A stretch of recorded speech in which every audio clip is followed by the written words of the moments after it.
ಪ್ರೀತಿನ ಒಬ್ಬೊಬ್ರು ಒಂದೊಂದು ರೀತಿ ವ್ಯಾಖ್ಯಾನ ಮಾಡ್ತಾರೆ, ಒಬ್ಬೊಬ್ರು ಒಂದೊಂದು ರೀತಿ ಫೀಲ್ ಮಾಡ್ತಾರೆ. ಎಷ್ಟೋ ಲವ್ ಮ್ಯಾರೇಜ್ಗಳು ಫೇಲ್ ಆಗಿರೋದಿದೆ, ಎಷ್ಟೋ ಲವ್ ಮ್ಯಾರೇಜ್ಗಳು ಲೈಫ್ ಲಾಂಗ್ ಇದ್ದು ಇನ್ಸ್ಪಿರೇಷನ್ ಆಗಿರುವಂಥ ಸ್ಟೋರಿಗಳು ಇದ್ದಾವೆ.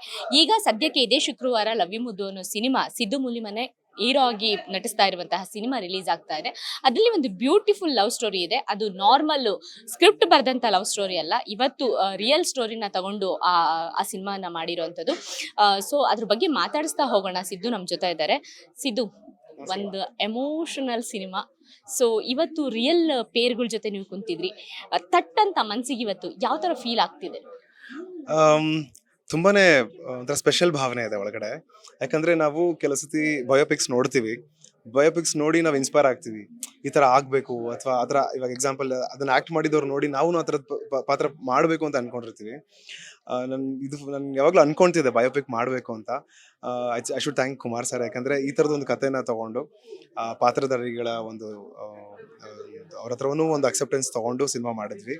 ಅಂಡ್ ನಾನು ಯಾವತ್ತೂ ಅನ್ಕೊಂಡಿರಲಿಲ್ಲ ಇವಾಗ ನಾವು ಮಾಡಿರೋಂಥ ಪಾತ್ರದ ರಿಯಲ್ ಪಾತ್ರಧಾರಿಗಳು, ರಿಯಲ್ ಕ್ಯಾರೆಕ್ಟರ್ಸ್ ಕೂಡ ನಮ್ಮ ಜೊತೆ ಬಂದು ಭೇಟಿ ಆಗ್ತಾರೆ, ನಮ್ಮ ಜೊತೆ ಕುತ್ಕೊಂಡು ಮಾತಾಡ್ತಾರೆ ಅಂತ. ಸೊ ಇವತ್ತು ಸೀರಿಯಸ್ಲಿ ಒಂಥರ ಗೂಸ್ ಬಾಂಬ್ಸ್ ಮೂಮೆಂಟ್ ಇದು.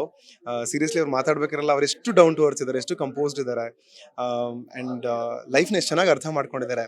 ಅಂದರೆ ಇವಾಗ ಜೀವನದಲ್ಲಿ ಸಾವು ಅಥವಾ ನೋವು ಈ ಥರದ್ದೆಲ್ಲ ಒಂದು it's a part of life. ನಾವು ಅದನ್ನ ಪಾರ್ಟ್ ಆಫ್ ಲೈಫ್ ಅಂತ ಅನ್ಕೊಳ್ಳೋದೇ ಇಲ್ಲ. ನಾವು ಸಾವು ಒಂದ್ ತಕ್ಷಣ ಭಯ ಬೀಳ್ತೀವಿ, ನಾವು ಏನೋ ನೋವು ಒಂದ್ ತಕ್ಷಣ ಭಯ ಬೀಳ್ತೀವಿ.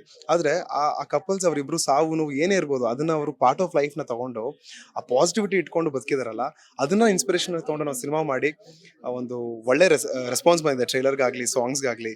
ಹಾಗೆ ಇವತ್ತು ಎರಡನೇ ಪ್ರೆಸ್ ಮೀಟ್, ಈ ಎರಡನೇ ಪ್ರೆಸ್ ಮೀಟ್ ಅಲ್ಲಿ ಅವರು ಜಾಯ್ನ್ ಆಗಿರೋದು. ಹಾಗೆ ಇವತ್ತು ಸಂಜೆ ಒಂದು ಕಪಲ್ ಶೋ ಮಾಡ್ತಿದ್ವಿ, ಅದಕ್ಕೂ ಜಾಯ್ನ್ ಆಗ್ತಿದ್ದಾರೆ.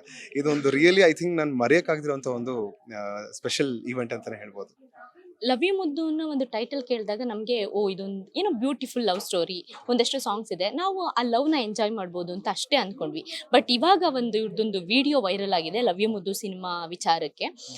ಅವರು ಲವ್ ಮಾಡಿದ ರೀತಿ, ಅವ್ರಿಗೆ ಹುಷಾರ್ ತಪ್ಪಿದ ರೀತಿ, ಅವ್ರು ಹಾಸ್ಪಿಟಲಲ್ಲಿ ಕೇರ್ ಮಾಡಿದ ರೀತಿ, ಮತ್ತೆ ಇದು ರಿಯಲ್ ಹೀರೋಯಿನ್ ಮಗು ಥರ ಆಡೋ ರೀತಿ, ಅದೆಲ್ಲ ನಮ್ಮನ್ನ ಒಂಥರ ಎಮೋಷನಲಿ ಕಟ್ ಆಗ್ಬಿಟ್ಟಿದೆ ನಮಗೆ. ಈಗ ಸಿನಿಮಾ ಥರ ನೋಡೋದ್ರ ಬದಲು ಏನೋ ನಾವು ಕಳೆದೋಗಿದ್ದೀವಿ ಜಸ್ಟ್ ಅವ್ರ ವಿಜುವಲ್ ನೋಡಿದಾಗ. ನಮ್ಮೊಂದು ಸಿನಿಮಾ ಹೇಗೆ ಕಳೆದೋಗಿಸಂಗೆ ಮಾಡುತ್ತೆ. ಆ್ಯಂಡ್ ನೀವು ಆ ವಿಡಿಯೋ ನೋಡಿದಾಗ ನಿಮ್ಗೆ ಹೇಗೆ ಅನ್ನಿಸ್ತು? ಒಂದೇನಂತ ಹೇಳಿದ್ರೆ, ಜೀವನದಲ್ಲಿ ಪ್ರತಿಯೊಬ್ಬರಿಗೂ ಈ ಕಷ್ಟ ಅಂತ ನೋಡಿದಾಗ ಯಾವುದೇ ರೀತಿಯ ಕಷ್ಟ ಆಗಿರ್ಬೋದು, ಅಯ್ಯಪ್ಪ ಈ ಥರ ನಮಗೆ ಬರಬಾರ್ದಪ್ಪ, ಈ ಥರ ಆಗಬಾರ್ದು ಅಂತ ನಾವು ಯಾವಾಗಲೂ ಅನ್ಕೊಳ್ತಾ ಇರ್ತೀವಿ. ಆದರೆ ಅವ್ರಿಗೆ ನಿಜವಾಗ್ಲೂ ಆಗಿದೆ. ಅದನ್ನ ಆ ಥರ ಆದಮೇಲೆ ಅವ್ರು ಯಾವ ಥರ ನಿಂತರು ಅಥವಾ ಅದು ಹೆಂಗೆ ಅದನ್ನು ಫೇಸ್ ಮಾಡಿದ್ರು, ಒಂದು ರಿಯಲ್ ಲೈಫ್ ಇನ್ಸ್ಪಿರೇಷನಲ್ ಅವರು. ಆ್ಯಂಡ್ ಅವರು ಇವಾಗ ಆವಾಗಲೇ ಪ್ರೆಸ್ ಮೀಟಲ್ಲಿ ಹೇಳಿದ್ರು, ನಾವು ಅದನ್ನು ರೀಲ್ಸ್ ಮಾಡಿ ಏನಕ್ಕೆ ಹಾಕಿದ್ವಿ ಅಂದರೆ, ಜನ ಯಾವಾಗಲೂ ಹ್ಯಾಪಿ ಆಗಿರೋದು ಹಾಕ್ತಾರೆ, ಅಡುಗೆ ಮಾಡೋದು ಹಾಕ್ತಾರೆ, ಆಚೆ ಹೋಗೋದು ಹಾಕ್ತಾರೆ, ಒಳ್ಳೆ ಬಟ್ಟೆ ಹಾಕೊಂಡ್ವಿ ಅಂತ ಹಾಕ್ತಾರೆ, ಖುಷಿಯಾಗಿರೋದು ತೋರಿಸ್ತಾರೆ. ಆದರೆ ಜೀವನದಲ್ಲಿ ಈ ಥರ ಬಂದರೆ ಏನು ಮಾಡಬೇಕು ಅಂತ ಕೆಲವು ಜನ ಕುಗ್ಗಿ ಹೋಗ್ತಾರೆ. ಸೊ ಅಂಥವ್ರಿಗೆ ಅವರು ಇನ್ಸ್ಪೈರ್ ಮಾಡೋಕ್ಕೆ ರೀಲ್ಸ್ ಹಾಕ್ತಿರು. ಸೊ ಆ ರೀಲ್ನ ನಾವು ನೋಡಿದಾಗ ನಮ್ಗೆ ಎಷ್ಟು ಇನ್ಸ್ಪೈರ್ ಆಯಿತು ಅಂದರೆ, ಈ ಥರದ ಕತೆ ನಾವು ಜನರಿಗೆ ತೋರಿಸ್ಬೇಕು. ನಾವು ಆವಾಗಲೇ ಹೇಳಿದಂಗೆ ಯಾವ್ದಾದ್ರು ಒಂದು ಪುಸ್ತಕ ಆಗಿರ್ಬೋದು, ಸಿನಿಮಾ ಆಗಿರ್ಬೋದು, ಅಥವಾ ಯಾವ್ದಾದ್ರು ಒಂದು ವಿಷಯ ಜನಕ್ಕೆ ಎಚ್ಚರಿಸುವಂಥದ್ದು ಬರಬೇಕು ಪ್ರೀತಿ ವಿಷಯದಲ್ಲಿ. ಈಗಿನ ಒಂದು ಜನ್ರೇಷನಲ್ಲಿ ಪ್ರೀತಿ ಅಂದ ತಕ್ಷಣ ಅದು ತುಂಬಾನೇ ಶಾರ್ಟ್ ಟೈಮ್ ಆಗಿದೆ. ಬಟ್ ಪ್ರೀತಿ ಇವ್ರ ಪ್ರೀತಿ ಹೇಗಿದೆ ಅಂದರೆ, ಏನೇ ಆದರೂ ಬಿಟ್ಕೊಡ್ಬಾರ್ದು, ಏನೇ ಆದರೂ ನಿಂತ್ಕೋಬೇಕು ಅಂತ ತೋರಿಸುವಂಥ ಪ್ರೀತಿಗಿರೋ ಶಕ್ತಿನೇ ಅದು. ಅದನ್ನ ನಾವು ಜನರಿಗೆ ತೋರಿಸ್ಬೇಕು ಅಂತ ಹೊರಟಿದ್ವಿ. ಹಾಗೆ ಜನಕ್ಕೆ ಅಂದರೆ ಇವಾಗ ಜನರ ಮಿಡಿತ ಏನಿರುತ್ತೆ ಅದಕ್ಕೆ ಖಂಡಿತವಾಗ್ಲೂ ಜೋಗುವಂಥದ್ದು, ಆ ಥರದ ಎಮೋಷನ್ ಇಟ್ಕೊಂಡು, ಆ ಥರದ ಎಲಿವೇಶನ್ ಇಟ್ಕೊಂಡು ಸಿನಿಮಾ, ಲಾಫ್ಟರ್, ಲವ್ ಈ ಮೂರನ್ನು ಸೆಲೆಬ್ರೇಟ್ ಮಾಡುವಂಥ ಒಂದು ಸಿನಿಮಾ ಮಾಡಿದ್ದೀವಿ. ಲವ್ ಯು ಮುದ್ದುನಲ್ಲಿ ನೀವು ಸಾಕಷ್ಟು ಎಂಜಾಯ್ ಮಾಡಿದ್ದೀರಾ. ಈಗ ಇವ್ರ ರಿಯಲ್ ಲೈಫ್ ನೋಡಿದಾಗ ನೀವು ಪ್ರೀತಿ ಅಂದರೆ ಯಾವ ಥರ ವ್ಯಾಖ್ಯಾನ ಮಾಡ್ತೀರಾ? ನನಗೆ ಯಾವಾಗಲೂ ಏನನ್ಸೋದು, ಪ್ರೀತಿ ಅಂದರೆ ಸ್ವಾತಂತ್ರ್ಯ ಅಂತ ಅನ್ಸೋದು ನನಗೆ.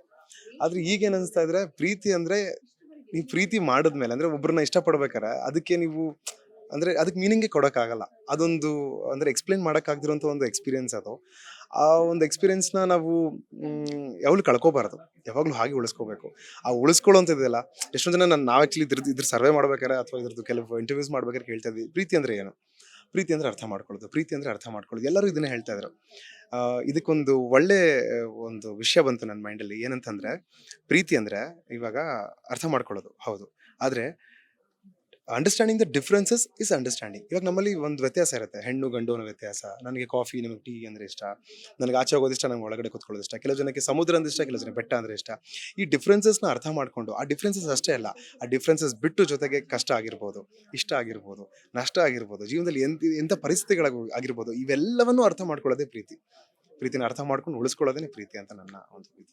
ನೀವು ರಿಯಲ್ ಆಗಿ ಲವ್ ಮಾಡಿ ಮದ್ವೆ ಆಗಿದ್ದೀರಾ. ಈ ಸಿನಿಮಾ ಮಾಡಾದ್ಮೇಲೆ ಪ್ರಿಯಾ ಅವ್ರ ಜೊತೆಗೆ ನಿಮ್ಗಿರೋಂಥ ಭಾವನೆಗಳು, ಅವ್ರನ್ನ ಈಗ ಟ್ರೀಟ್ ಮಾಡೋ ರೀತಿ ಏನ್ ಚೇಂಜಸ್ ಏನಾದ್ರು ಆಗಿದ್ಯಾ? ಚೇಂಜಸ್ ಖಂಡಿತವಾಗ್ಲೂ ಕೆಲವು ವಿಷಯಗಳಲ್ಲಿ ಇನ್ಸ್ಪೈರ್ ಆಗಿ ಆಗ್ತೀವಿ. ಆಮೇಲೆ ತಪ್ಪು ಅನ್ನೋದು ಸಹಜ, ಎಲ್ಲರೂ ಮಾಡೇ ಮಾಡ್ತಾರೆ. ತಪ್ಪು ಮಾಡಿದಾಗಲೇ ನಾವು ತಿದ್ಕೊಳ್ಳೋಕೆ ಸಾಧ್ಯ. ಸೊ ಈ ಸಿನಿಮಾ ಮಾಡ್ಬೇಕಾದ್ರೆ ಹಾಗೆ ಸಿನಿಮಾ ಮಾಡಿ ಅದನ್ನ ನೋಡಿದಾಗ ನನಗೆ ಅನ್ಸಿದ್ದು, ಇಷ್ಟು ಚಿಕ್ಕ ಚಿಕ್ಕ ವಿಷಯಕ್ಕೆ ನಾವು ಕಂಪ್ಲೇಂಟ್ ಹೇಳ್ತೀವಲ್ವಾ, ಇಷ್ಟು ಚಿಕ್ಕ ಚಿಕ್ಕ ವಿಷಯಕ್ಕೆ ಜಗಳ ಆಡ್ತೀವಲ್ವಾ, ಇವೆಲ್ಲ ಮುಖ್ಯನಾ ಲೈಫಲ್ಲಿ? ಐ ಥಿಂಕ್ ನಾವು ಇರೋ ತನಕ ತುಂಬಾ ಖುಷಿಯಾಗಿರೋದೇ ಬಹಳ ಮುಖ್ಯ. ನಮ್ಮ ಜೊತೆಗಿರೋರನ್ನ ನಾವು ಕೊನೆ ತನಕ ಉಳಿಸ್ಕೊಳ್ಳೋದು ಬಹಳ ಮುಖ್ಯ. ಪ್ರೀತಿನ ಕಾಪಾಡ್ಕೊಳ್ಳೋದು ಬಹಳ ಮುಖ್ಯ ಅನ್ನೋದು ನನಗೆ ನಿಜವಾಗ್ಲೂ ಅರ್ಥ ಆಗಿದೆ. ಸೊ ಐ ಥಿಂಕ್ ಇದು ನನಗಷ್ಟೇ ಅಲ್ಲ, ಐ ಥಿಂಕ್ ಈ ಸಿನಿಮಾ ನೋಡುವಂಥ ಪ್ರತಿಯೊಬ್ಬ ವೀಕ್ಷಕರಿಗೂ ಈ ಈ ಒಂದು ಫೀಲಿಂಗ್ ಖಂಡಿತವಾಗ್ಲೂ ಅನ್ಸುತ್ತೆ. ಈ ಸಿನಿಮಾ ಎಲ್ರೂ ತಲುಪಿ ಸಕ್ಸಸ್ ಆದ್ಮೇಲೆ ಸಿದ್ದು ಲೈಫಲ್ಲಿ ಅಂದ್ರೆ ಪರ್ಸನಲ್ ಲೈಫಲ್ಲಿ ಹೇಗೆ ಉಳಿಸ್ಕೊಂಡು ಹೋಗ್ತಾರೆ ಪ್ರೀತಿನ ಅಂತ ಅಂದ್ರೆ ಏನೇ ಕಷ್ಟ ಸುಖ ಬರ್ಲಿ ಹೇಗೆ ಅದನ್ನ ಕಾಪಾಡ್ಕೊಂಡು ಹೋಗ್ತಾರೆ ಫೈನಲ್ ಅಲ್ಲಿ? ಅದನ್ನ ಖಂಡಿತವಾಗ್ಲೂ ಸಂದರ್ಭಗಳೇ ವಿವರಿಸುತ್ತೆ. ಬಟ್ ನನಗೆ ಇದುವರೆಗೂ ಇವಾಗ ನಮ್ಮ ತಂದೆ ತಾಯಿ ಹೇಳ್ಕೊಟ್ಟಿರುವಂಥ ವಿಚಾರಗಳಾಗಿರ್ಬೋದು, ಅಥವಾ ನಾನು ಲೈಫಲ್ಲಿ ರಂಗಭೂಮಿ ದಿನಗಳಲ್ಲಿ ಕಲ್ತಂಥ ವಿಷಯಗಳು, ಅಥವಾ ಜೀವನ ಅಂದ್ರೆ ಏನು ಅಂತ ತಿಳ್ಕೊಂಡಿರುವಂಥ ವಿಷಯಗಳಲ್ಲಿ ನೋಡಿದ್ರೆ ಐ ಥಿಂಕ್ ಏನೇ ಬಂದರೂ ಜೀವಿಸ್ತೀನಿ. ಅದಂತೂ ನಾನು ಪ್ರಾಮಿಸ್ ಮಾಡ್ಬೋದು. ಅಂದರೆ ನನಗೇನಂತ ಅನ್ಸುತ್ತೆ ಅಂದರೆ, luxury is a state of mind. ಈಗ ಲವ್ ಇಸ್ ಆಲ್ಸೋ ಲಕ್ಸುರಿ ಆಗ್ಬಿಟ್ಟಿದೆ. ಬಟ್ ನನ್ಗನ್ಸಂಗೆ ಇವಾಗ ನಾವು ನಡೆಯೋದು ಗೊತ್ತಿರಬೇಕು, ಸೈಕಲ್ ಓಡಿಸೋದು ಗೊತ್ತಿರಬೇಕು, ಕಾರಲ್ಲಿ ಹೋಗೋದು ಗೊತ್ತಿರಬೇಕು, ಬೈಕಲ್ಲಿ ಹೋಗೋದು ಗೊತ್ತಿರಬೇಕು. ಅದೇ ರೀತಿಯಲ್ಲಿ ಎಲ್ಲ ಒಂದು ಹಂತಗಳು ನಾವು ನೋಡಿರಬೇಕು. ಹಾಗೆ ಎಲ್ಲ ಹಂತಕ್ಕೂ ನಾವು ಅಳವಡಿಸ್ಕೋಬೇಕು. ಐ ಥಿಂಕ್ ನಾವು ಗ್ರೌಂಡೆಡ್ ಆಗಿ ಕಂಪೋಸ್ ಆಗಲಿಲ್ಲ ಅಂತ ಹೇಳಿದ್ರೆ ನಮ್ಮ ಮೈಂಡ್ ಸ್ಟೇಟ್ ಆಫ್ ಮೈಂಡ್ ಬೇರೆ ಥರ ಇರುತ್ತೆ. ಐ ಥಿಂಕ್ ಅದಕ್ಕೆ ನಾವು ಆಲ್ಟರ್ ಮಾಡೋಕ್ಕಾಗಲ್ಲ. ಅದಕ್ಕೆ ನನಗನ್ಸಂಗೆ ನಾವು ತುಂಬ ಗ್ರೌಂಡೆಡ್ ಆಗೇನೆ, ತುಂಬ ಕಂಪೋಸ್ಡ್ ಆಗೇನೆ ಆರಾಮಾಗಿ ಜೀವನ ಅಂದರೆ ವೆರಿ ಸಿಂಪಲ್ ಅಂತ. ಐ ಥಿಂಕ್ ಸಿಂಪಲ್ ಆಗಿರೋದು ಬಹಳ ಮುಖ್ಯ. ಸಿಂಪಲ್ ಆಗಿದ್ದಷ್ಟು ಐ ಥಿಂಕ್ ಜಾಸ್ತಿ ಕಾಂಪ್ಲಿಕೇಶನ್ಸ್ ಇರಲ್ಲ, ಇವಾಗ ತೋರುವಿಕೆ ಇರಲ್ಲ. ಸೊ ಐ ಥಿಂಕ್ ಅದನ್ನ ಸಿಂಪಲ್ ಆಗಿ ಇಟ್ಕೊಂಡು ನಾನು ಆರಾಮಾಗಿರ್ತೀನಿ ಅಂತ ಹೇಳ್ತೀನಿ, ಕಾಪಾಡ್ಕೊಂಡು ಹೋಗ್ತೀನಿ. ಓಕೆ, ಲವ್ ಯು ಮುದ್ದು ಇದೇ ನವೆಂಬರ್ 7ನೇ ತಾರೀಕು ಸಿನಿಮಾ ರಿಲೀಸ್ ಆಗ್ತಾ ಇದೆ. ಸಿನಿಮಾ ನೋಡೋದಕ್ಕೆ ಬರೋದು ಕೇವಲ ಶೋಕಿಗೆ ಲವ್ ಮಾಡೋ ಅಂಥವ್ರಲ್ಲ, ಜೆನ್ಯೂನ್ ಆಗಿ ಯಾರು ಲವ್ ಮಾಡ್ತಾರೋ ಅವರಿಗೆ ಇದು ಮನ್ಸಿಗೆ ತಟ್ಟತ್ತೆ. ಅಂಡ್ ಸಂಗಾತಿ ಅಂದ್ರೆ ಖಾಲಿ ಬರೀ ಮದುವೆ ಆಗೋದು ಅಥವಾ ಓಡಾಡೋದು ಅದಲ್ಲ ಸಂಗಾತಿ. ಏನೇ ಕಷ್ಟ ಸುಖ ಬಂದ್ರು ಎಲ್ಲ ಅರ್ಥ ಮಾಡ್ಕೊಂಡು ಜೊತೆಲಿ ನಡೆಯುವಂಥ ಸಂಗಾತಿನ ಈ ಸಿನಿಮಾದಿಂದ ನಾವು ಗೊತ್ತು ಮಾಡ್ಕೊಳ್ಳೋ ಅಂಥದ್ದು. ಫೈನಲಿ 7th ಬರೋಂಥ ಲವ್ವರ್ಸ್ಗಳಿಗೆ ಅಥವಾ ಜೀವನ ಅರ್ಥ ಮಾಡ್ಕೊಬೇಕು ಅಂತ ಬರೋರಿಗೆ ನೀವೇನು ಹೇಳ್ತೀರಾ? ಏನ್ ಹೇಳ್ಬೋದು ಅಂತ ಹೇಳಿದ್ರೆ, ಇವಾಗ ನಾವು ಜೀವನದಲ್ಲಿ ಚಿಕ್ಕ ಚಿಕ್ಕ ಕಂಪ್ಲೇಂಟ್ ಮಾಡ್ತಿರ್ತೀವಿ, ಅಯ್ಯೋ ಹಂಗೆ ಹಿಂಗೆ ಅಂತ ಇರ್ತೀವಿ, ಸ್ನೇಹಿತರನ್ನ ಕಳ್ಕೊಳ್ತೀವಿ, ತಂದೆ ತಾಯಿನ ನಾವು ದೂರ ಮಾಡ್ಕೊಳ್ತೀವಿ, ಜೀವನದಲ್ಲಿ ಸಿಕ್ಕಿರುವಂಥ ಪ್ರೀತಿನ ನಾವು ಅದನ್ನ ಬೇಡ ಅಂತ ಬಿಟ್ಬಿಡ್ತೀವಿ.